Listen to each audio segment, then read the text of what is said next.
Assalamualaikum warahmatullahi wabarakatuh. Saudara-saudaraku, heboh tentang Sugi. Sugi Nur Harja atau biasa dipanggil Gus Nur dan Bambang Tri ditahan. Tapi baru-baru ini mereka sedang terlibat cekcok. Untung saja mereka tidak saling cakar atau jambak-jambakan. Jambak-jambakan rambut maksudnya. Mereka dikabarkan sempat bertengkar saat ditahan di rutan Polda Jawa Tengah. Kabid Humas Polda Jateng Kombes Pol M. Iqbal Al-Kudusi membenarkan adanya pertengkaran antara Sugi Nur dan Bambang Tri ketika di rutan. Dia, Sugi Nur maksud saya, kesal. Gara-gara meliput Bambang Tri, akhirnya dia ikut diproses hukum katanya. Setelah pertengkaran tersebut, Sugi Nur dipindah ke sel yang baru ditempati dengan 5 tahanan lain. Untung saja dipindahkan ke sel lain. Ternyata Sugi Nur nyesal ikutan makan getah sehingga masuk tuh barang. Kalau ditanya pada netizen sih maunya mereka disediakan ring ektagon biar mereka baku hantam sepuasnya. Dua orang ini memang terkenal tidak berguna.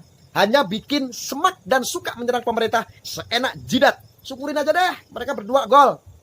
Awal kesialan yang dialami Bambang Tri dan Sugi Nur adalah ketika mereka dilaporkan oleh seorang bernama Dodo Badulowi dengan sangkaan pasal 156A, huruf A KUHP tentang penistaan agama, pasal 45A ayat 2 Junto, pasal 28 ayat 2 Undang-Undang nomor 19 tahun 2016 tentang perubahan atas Undang-Undang nomor 11 tahun 2008 tentang informasi dan transaksi elektronik tentang ujaran kebencian berdasarkan SARA.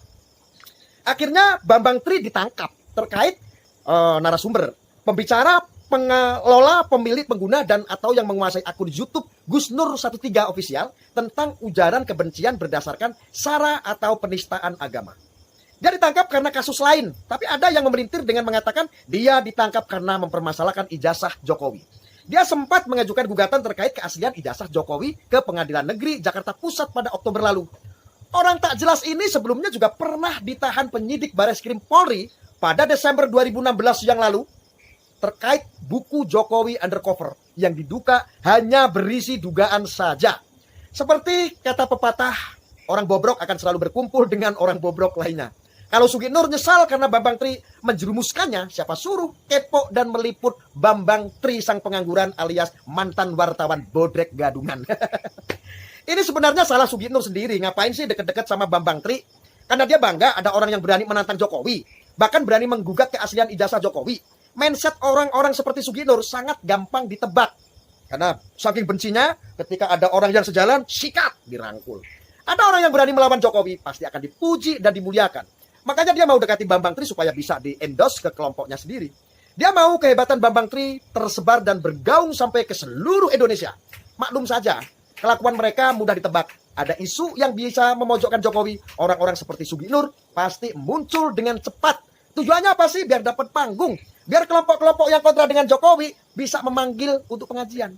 Tapi munafiknya, yang ada masalah malah ngamuk dan salahkan orang lain.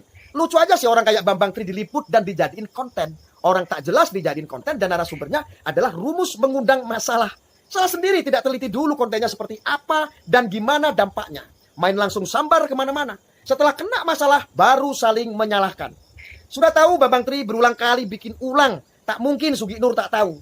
Dia cuma mau beri panggung buat Bambang Tri. Syukurin aja kehidupan di penjara. Toh Sugi Nur juga nggak kapok-kapok masuk penjara. Mereka ini memang sudah tabiatnya begitu. Bikin emosi orang gitu. Sesama kelompok pun bisa bertengkar dan saling cakar-cakaran. Kelompok mereka ini rentan dan tidak solid. Solid pada saat kuat, begitu lemah dan kena masalah, mereka bakal rontok dengan sendirinya. Bagai daun pohon gugur di musim gugur. Mereka tidak segan saling menerkam jika ada masalah. Begitulah kira-kira tingkah lucu mereka. Yang cocok dijadikan sebagai studi case bagi orang yang mau waras. Kalau mau tidak waras, syaratnya mudah. Cukup maki-maki pemerintah. Dan gugat apapun yang bisa digugat. Jokowi jatuh ke selokan pun kalau bisa digugat karena telah menistakan selokan. Ya model-model begini pasti dukungannya pemimpin yang kayak Wan Ambruk ya. Jokowi sangat dibenci mereka. Dan baru kali inilah presiden bisa mereka permainkan seenak jidat. Bagaimana menurut Anda Drun? Drun kan Drun? Komentar dong Drun.